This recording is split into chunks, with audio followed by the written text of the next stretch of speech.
স্বাগত দীপ্ত সংবাদের সাথে আছে আমি কাজী আসিফুজ্জামান। রাজধানীর শাপলা চত্বর হত্যাকাণ্ডের মামলায় সাবেক সেনাপ্রধান আজিজ আহমেদকে গ্রেপ্তারে ইন্টারপোলের রেড নোটিশ জারি করতে আবেদন করেছে আন্তর্জাতিক অপরাধ ট্রাইব্যুনালের প্রসিকিউশন। আজ গণমাধ্যমকে এই তথ্য জানিয়েছে প্রসিকিউশন। মানবতা বিরোধী অপরাধের এই মামলায় ক্ষমতাচ্যুত প্রধানমন্ত্রী শেখ হাসিনা সহ ৪১ জনকে আসামি করা হয়েছে। ২০১৩ সালের মে মাসে মতিঝিলের শাপলা চত্বরে হেফাজতে ইসলামের সমাবেশ ঘিরে ঢাকা, নারায়ণগঞ্জ ও চট্টগ্রামে ৫৭ জনের হত্যাকাণ্ডের শিকার হওয়ার তথ্য পাওয়া গেছে বলে জানিয়েছেন আন্তর্জাতিক অপরাধ ট্রাইব্যুনালের চিফ প্রসিকিউটর মোহাম্মদ আমিনুল ইসলাম।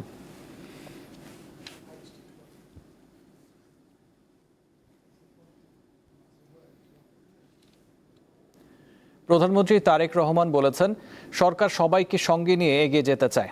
আজ রাজধানীর বাংলাদেশ চীন মৈত্রী সম্মেলন কেন্দ্রে জাতীয় রাজস্ব সম্মেলন ২০২৬-এ তিনি এই কথা বলেন।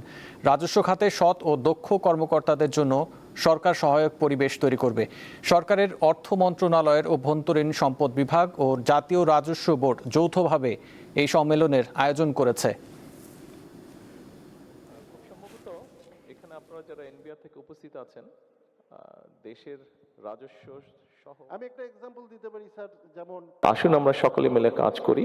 আমরা সকলে মিলে যদি যার যার যেটা কাজ দায়িত্ব সেটা যদি সঠিকভাবে পালনের চেষ্টা করি, সেখানেই আমরা চেঞ্জটা আনতে পারবো।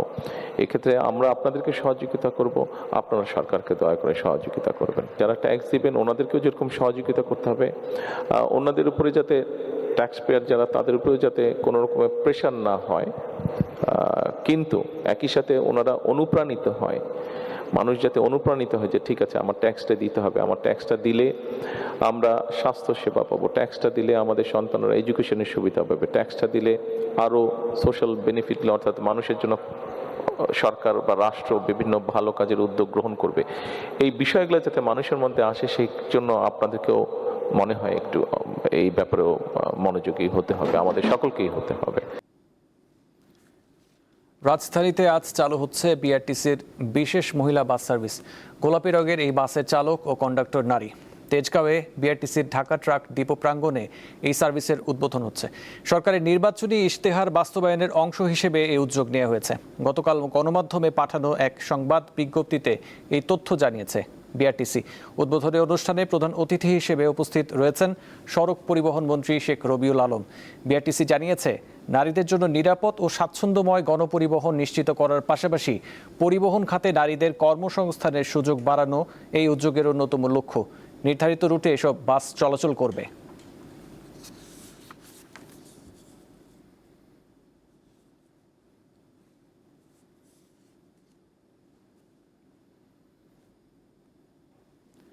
রাজধানীর ফিলিং স্টেশনগুলোতে গ্যাস সরবরাহ বাড়ছে, তবে গ্রাহকদের সারি এখনো কমেনি। এ বিষয়ে জানাতে তেজগাঁও থেকে যোগ দিচ্ছেন সহকর্মী নূর আলম।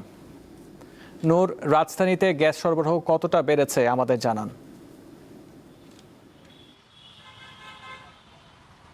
আমরা এই মুহূর্তে আসলে যেই সাতরাস্তা যে ফিলিং স্টেশনটা, সিএনজি স্টেশন, সেখানে আছি। তবে আমরা এখানকার যে কয়টি স্টেশন আছে সকাল থেকেই ঘুরেছি এবং পর্যবেক্ষণ বা দেখেছি, সেটা হচ্ছে সরবরাহ আগের চেয়ে কিছুটা বাড়লেও যে মানুষের যে ভোগান্তি, তবে তার মধ্যে যখন স্বস্তির খবরও আছে তার পাশাপাশি আমরা এখানে দেখেছি মানুষের দুর্ভোগের কথাও রয়েছে। তবে আমরা এখন যে সিএনজি স্টেশনটা আছি, কিছুক্ষণ আগেও গ্যাসের সরবরাহ মোটামুটি চলছিল, তবে হঠাৎ করেই কিন্তু আবার সেই যে এতদিন যে সিএনজি, আমরা কিছুদিন আগে কিন্তু এই পাম্পটিতে ঘুরে গেছিলাম, সেখানে বন্ধ ছিল। তবে হঠাৎ করে গ্যাসের প্রেশার না থাকার কারণেই কিন্তু আবার গ্যাস সরবরাহ এই এখন আপাতত আমরা যে সিএনজি স্টেশনটি রয়েছি সেটা বন্ধ। তবে মানুষ বলছে যে সকাল থেকে কিন্তু যে সিএনজি গ্যাসের যে সরবরাহ সেটা ঠিক থাকলেও এখন এই মুহূর্তে আমরা যেখানে আছি এটা হয়তো বন্ধ রয়েছে এবং মানুষের ভোগান্তি রয়েছে। তারা একটা বিষয় বলছে যে আসলে যারা নীতি নির্ধারণ এবং সংশ্লিষ্ট যারা রয়েছে তাদেরকে এই সংকট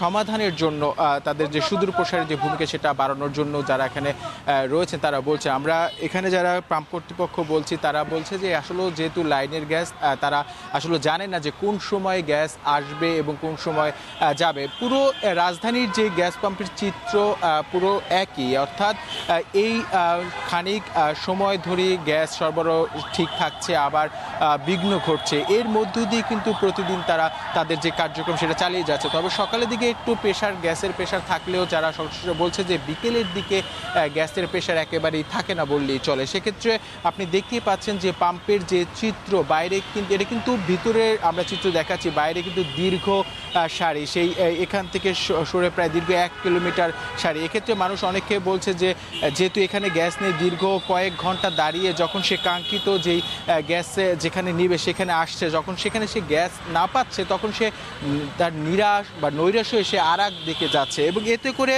যে আমরা যে বিষয়টা দেখছি, এখন পর্যন্ত বেশ কয়েকটি পাম্পে আমরা ঘুরেছি, গ্যাসের সরবরাহ আগের থেকে ভালো, তবে কিছুটা বিঘ্ন হচ্ছে মাঝে মাঝে। আসিফ, এই ছিল আমার কাছ থেকে রাজধানীর যে সিএনজি স্টেশনগুলোর যে গ্যাসের সরবরাহ তার সর্বশেষ খবর। নুরুল আলম, আপনাকে ধন্যবাদ। জ্বর ভাটার সঙ্গে লড়াই করে বেঁচে আছেন বাগেরহাট সদর উপজেলার মাঝিডাঙ্গা আশ্রয়ন প্রকল্পের বাসিন্দারা। জ্বর এলেই পানিতে তলিয়ে যায় ঘরবাড়ি, রাস্তাঘাট সহ বিভিন্ন স্থাপনা, ফলে সৃষ্টি হয় চরম ভোগান্তি। 1998 সালে শুরু হওয়া বাগেরহাট সদর উপজেলার মাঝিডাঙ্গা আশ্রয়ন প্রকল্পটিতে এখন বসবাস করেন প্রায় 3 শতাধিক পরিবার। প্রতি বছর বর্ষা মৌসুমে বৃষ্টি এবং জোয়ারের পানিতে প্লাবিত হয় এখানকার প্রতিটা ঘর এবং চলাচলের মূল যে সড়কটি সেটি। স্থানীয় বাসিন্দাদের অভিযোগ, দীর্ঘদিন ধরে তারা এই ভোগান্তির মধ্যে থাকলেও সংশ্লিষ্ট কর্তৃপক্ষ টেকসই বেড়িবাঁধ সহ কোনো ধরনের উদ্যোগ গ্রহণ করেননি। প্রতি বছর বর্ষার মৌসুম আসলে জোয়ারের পানিতে প্রত্যেকটা পরিবারে ডুবতে হয়, আর ভাটা হলে শুকায়। মাঝিডাঙ্গায় আশ্রয়ন প্রকল্পে আজ কতটা বছর আমরা এরকম ভুক্তভোগী, আজ 5-7 দিন রান্না বান্না আমাকে চলে না, আমরা ঘরে থাকতে পারি না। আমরা প্রত্যেকটা বছর আমরা পানিতে একদম ঘর বাড়ি সব তলায় যায়, বাচ্চা কাচ্চা স্কুলে যেতে পারে না। প্রতিদিন পানি ভেঙে আমাকে স্কুলে যেতে অনেক কষ্ট হয়। 3 শতাধিক পরিবারের প্রায় 2000 বাসিন্দার এখন রয়েছে চরম ভোগান্তির মধ্যে। জলাবদ্ধতার কারণে যে মানুষের দুর্ভোগের কথা জানতে পেরে আমরা এখানে এসেছি এবং দুর্যোগ পরবর্তী সহযোগিতা হিসেবে আমরা এই পানিবন্দী মানুষদেরকে আমরা কিছু খাদ্য সহায়তা প্রদান করছি এবং পরবর্তীতে আমরা এখানকার স্থায়ী সমাধানের জন্য চিন্তা ভাবনা করছি। মাঝিডাঙ্গা আশ্রয়ন প্রকল্পের বাসিন্দাদের এখন একটাই দাবি, বছরের পর বছর ধরে চলতে থাকা এই ভোগান্তির অবসান এবং একটি টেকসই বেড়িবাঁধ। মামুন আহমেদ, দীপ্ত সংবাদ, বাগেরহাট। রাজশাহীতে এবার পাটের ফলন ভালো হয়েছে, মিলছে প্রত্যাশিত দামও, ফলে মাঠে মাঠে ফিরেছে ব্যস্ততা, আর কৃষকের মুখে ফুটেছে স্বস্তির হাসি। একসময় লোকসানের কারণে যে পাট চাষ ছেড়ে দিচ্ছিলেন অনেক কৃষক, এবার সেই পাটই তাদের নতুন করে আশার আলো জগাচ্ছে। গতবার এবারে ফলন ভালো হয়েছে পাটের। কৃষকের 1 বিঘা জমিতে 10 থেকে 12 মণ পাট হবে। বরাবর যে চাকরা যে দামে চলছে, এরকম দাম থাকলে কৃষকের লাভজনক হবে। গতবারও ফলন ওরমই 9-10 মণ ছিল, দাম পাইছি কম। তো আগের তুলনায় 70% জমিতে শুধু পাট আর পাট, ধরেন যেগুলা পেঁয়াজ রসুন আসছিল, এছাড়াও এক্সট্রা গমের জমিগুলা সম্পূর্ণই পাট। এবারে পাটের দামটাও একটু ভালো আছে, তাতে বোঝা যাচ্ছে যে গতবারকার থেকে এবারে লাভবানটা একটু কৃষক বেশি হবে। ইতিমধ্যে এবছরের পাটের আমাদের 50 ভাগের মতো পাট আমাদের কর্তন সম্পন্ন হয়েছে। কৃষকরা বাজার মূল্য এখন পর্যন্ত যেটা পাচ্ছে ভালো পাচ্ছে, আশা করি এবছর কৃষকরা পাটের ভালো দাম পাবে। ভালো ফলন, বাজারে ন্যায্য দাম আর বিশ্বজুড়ে পরিবেশ বান্ধব পণ্যের চাহিদা বাড়ায় রাজশাহীর কৃষকদের বিশ্বাস, হারানো গৌরব ফিরে পেতে পারে বাংলাদেশের সোনালী আঁশ। ইউসুফ আদনান, দীপ্ত সংবাদ, রাজশাহী। দুর্নীতি দমন কমিশন দুদকের নতুন চেয়ারম্যান হিসেবে নিয়োগ পেয়েছেন সুপ্রিম কোর্টের অবসরপ্রাপ্ত বিচারপতি একেএম আসাদুজ্জামান। সোমবার এ বিষয়ে প্রজ্ঞাপন জারি করেছে মন্ত্রিপরিষদ বিভাগ। একই সঙ্গে 2 জন কমিশনার নিয়োগ পেয়েছেন। তারা হলেন জাহাঙ্গীর আলম খান ও মোহাম্মদ সাজ্জাদ হোসেন ভুইয়া। দুদকের চেয়ারম্যান আপিল বিভাগের বিচারপতি সমান এবং কমিশনাররা হাইকোর্টের বিচারপতির সমান বেতন, ভাতা ও পদমর্যাদা পাবেন। দুদকের নতুন চেয়ারম্যান একেএম আসাদুজ্জামান গত বছরের 25শে মার্চ আপিল বিভাগের বিচারপতি হিসেবে শপথ নেন। চলতি বছরের 28 ফেব্রুয়ারি অবসরে যান। একেএম আসাদুজ্জামান 2003 সালের আগস্টে হাইকোর্ট বিভাগের অতিরিক্ত বিচারক হিসেবে নিয়োগ পান। ইট পাথরের এই ব্যস্ত ঢাকায় এক ভিন্ন রকম বিনোদনের অভিজ্ঞতা মিলছে উত্তরার লেকে কায়াকিং করার মধ্যে দিয়ে। প্রতিদিন অসংখ্য মানুষ উপভোগ করছেন ছোট ও সরু নৌকায় পানিতে ভেসে থাকার ভিন্ন এক অভিজ্ঞতা। এই কায়াকিং ঘিরে গড়ে উঠেছে নতুন এক পর্যটন কেন্দ্র। উত্তরার দিয়াবাড়ির এই লেকে কায়াকের মাধ্যমে পানিতে ভেসে থাকার অনুভূতি একেবারে ভিন্ন। এই অভিজ্ঞতা নিতে প্রতিদিন অসংখ্য মানুষ আসছেন এখানে।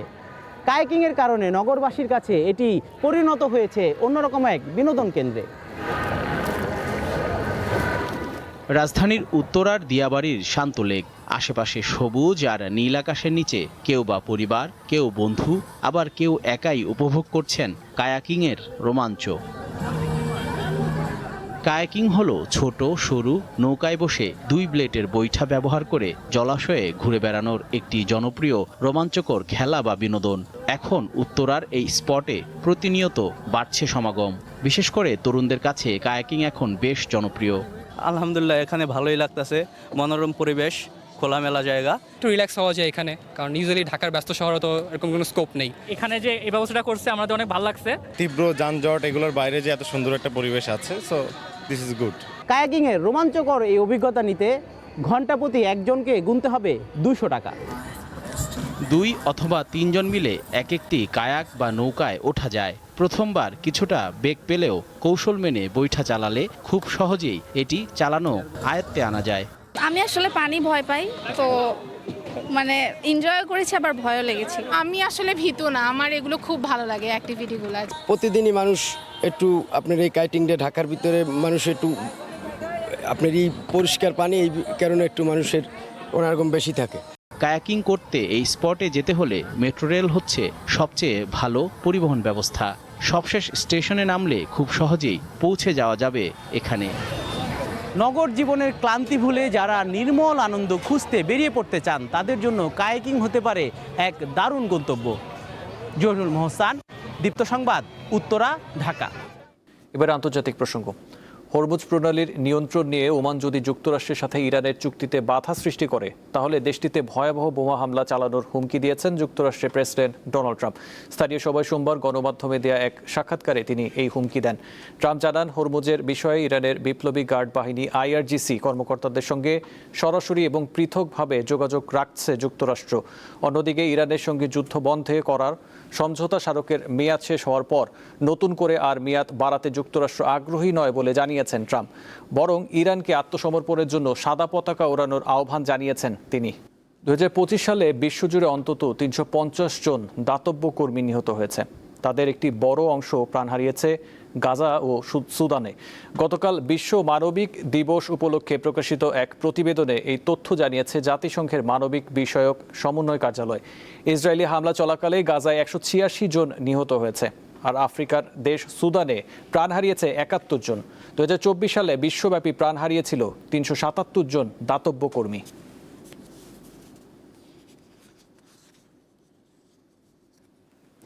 সৌদি আরবের নেতৃত্বে গঠিত লোহিত সাগর প্রতিরক্ষা জোটের তালিকায় রয়েছে 13 দেশের নাম। যুক্তরাষ্ট্র ইরান যুদ্ধে পশ্চিম এশিয়ায় চলমান উত্তেজনার মধ্যে জোটটি আসলে কি কাজে আসবে তা নিয়ে দেখা দিয়েছে প্রশ্ন। যুক্তরাষ্ট্র ইরান যুদ্ধে কার্যত বন্ধ রয়েছে হরমুজ প্রণালী। এই যুদ্ধের আঁচ গিয়ে লেগেছে বাবেল মান্দেব প্রণালীতেও। ইরান সমর্থিত ইয়েমেনের হুতি বিদ্রোহীদের হামলার মাত্রা বাড়তে থাকায় বিশ্ববাজারে জ্বালানি সংকট তীব্র থেকে তীব্রতর হওয়ার শঙ্কা বাড়ছে। এমনকি অঞ্চলটির জ্বালানি নির্ভর অর্থনীতিও বেশ ঝুঁকিতে। ঠিক এমন সময় এসে বাংলাদেশ সহ 13টি দেশকে সঙ্গে নিয়ে সৌদি আরবের করা নৌ প্রতিরক্ষা জোট নিয়ে চলছে চুলচেরা বিশ্লেষণ। 30 July multinational maritime defence alliance নামে গঠিত জোটের কমান্ডার সৌদি আরবের রিয়ার অ্যাডমিরাল আবদুল্লাহ বিন সালেম আল শেহরি। দেশটির প্রতিরক্ষা মন্ত্রণালয় জানায়, 15টি দেশ জোট গঠনের যৌথ ঘোষণাপত্রে সই করলেও এর মধ্যে 13টি দেশ সদস্যপদ চূড়ান্ত করেছে। এই মুহূর্তে সবচেয়ে বড় প্রশ্ন হলো, সৌদি আরবের নেতৃত্বে গঠিত এই নৌ প্রতিরক্ষা জোট আসলে কি কাজে আসবে এবং এর রূপরেখায় কি কি রয়েছে। এক্ষেত্রে জানা গেছে, এই জোটের প্রধান লক্ষ্য হলো লোহিত সাগর, এডেন উপসাগর ও বাবেল মান্দেব প্রণালী দিয়ে চলাচল করা বাণিজ্যিক জাহাজগুলোর নিরাপত্তা নিশ্চিত করা।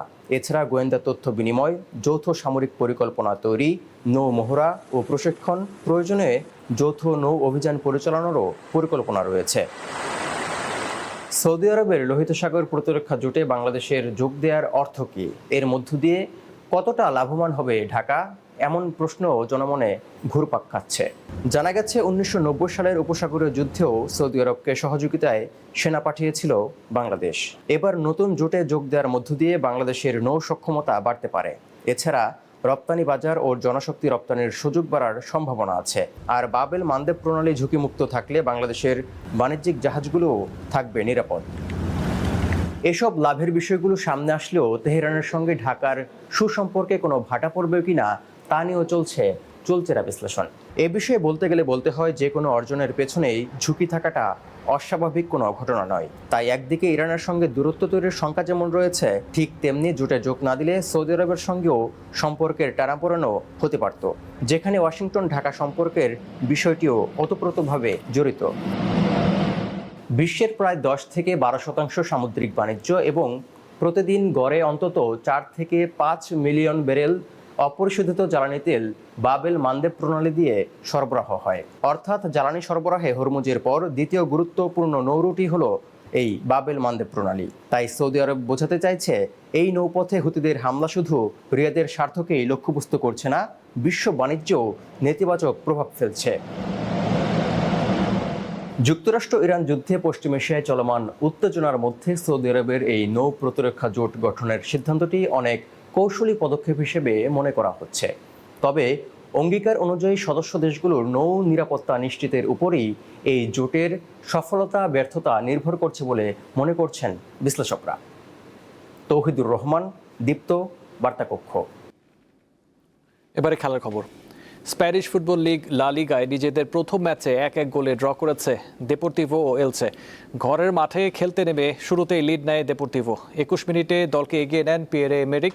পিছিয়ে পড়ে আক্রমণের গতি বাড়ায় এলচে। দ্বিতীয়ার্ধে 76 মিনিটে সমতায় ফিরে তারা। গোল করেন মার্ক আগুয়াডো। শেষ পর্যন্ত আর কোনো গোল না হলে পয়েন্ট ভাগাভাগি করে মাঠ ছাড়ে দুই দল। অবশেষে ফিফা নিষেধাজ্ঞা থেকে মুক্ত হলো দেশের ঐতিহ্যবাহী ক্লাব ঢাকা আবাহনী। ফলে নতুন মৌসুমে খেলতে ক্লাব লাইসেন্সিং এবং খেলোয়াড় নিবন্ধনে আর কোনো বাধা নেই। আবাহনীর ওপর মোট 3টি নিষেধাজ্ঞা ছিল, 2টি আগেই প্রত্যাহার করা হয়েছিল। সোমবার রাতে তৃতীয় নিষেধাজ্ঞাটিও উঠে যায়। ফিফার রেজিস্ট্রেশন ব্যান পোর্টালে বাংলাদেশের ক্লাবগুলোর এখন মোট 15টি নিষেধাজ্ঞা আছে, এর মধ্যে 10টি বসুন্ধরা কিংসের।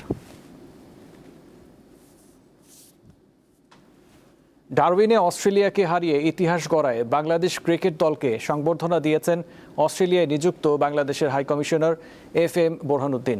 সোমবারের এই অনুষ্ঠানে বাংলাদেশ দলের ক্রিকেটার, কোচিং স্টাফ ও টিম ম্যানেজমেন্টের সদস্যরা অংশ নেন। 23 বছর পর অস্ট্রেলিয়ার মাটিতে টেস্ট জয়ের কীর্তি করেছে বাংলাদেশ। প্রথম টেস্টে স্বাগতিকদের 9 উইকেটে হারিয়ে 2 ম্যাচের সিরিজে 1-0 ব্যবধানে এগিয়ে গেছে নাজমুল হোসেন শান্তর দল। দেশের বাইরে অস্ট্রেলিয়ার বিপক্ষে এটি বাংলাদেশের প্রথম টেস্ট জয়।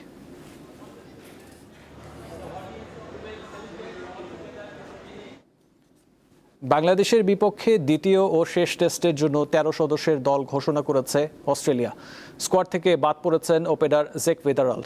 ম্যাট রেঞ্জ ডাক পেয়েছেন তার জায়গায়। এই একটি পরিবর্তনই এনেছে অস্ট্রেলিয়া। ডারউইন টেস্টে অস্ট্রেলিয়ার 2 ইনিংসে 23 ও 0 রানে আউট হন ভেদারাল্ড।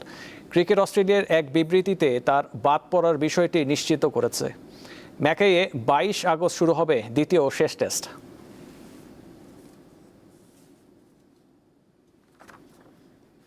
অস্ট্রেলিয়ার মাটিতে ঐতিহাসিক সিরিজ জয়ের স্বপ্ন দেখছেন বাংলাদেশ দলের অলরাউন্ডার মেহেদী হাসান মিরাজ।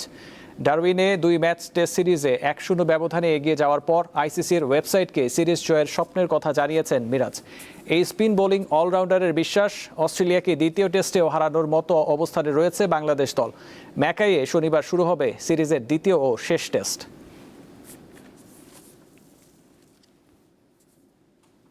এই ছিল এখনকার মতো। পরবর্তী সংবাদ 2টায় দেখার আমন্ত্রণ রইল। এছাড়াও তথ্য বিনোদনের খবর পেতে চোখ রাখুন দীপ্ত টিভি ডিজিটাল প্ল্যাটফর্মগুলোতে। ধন্যবাদ।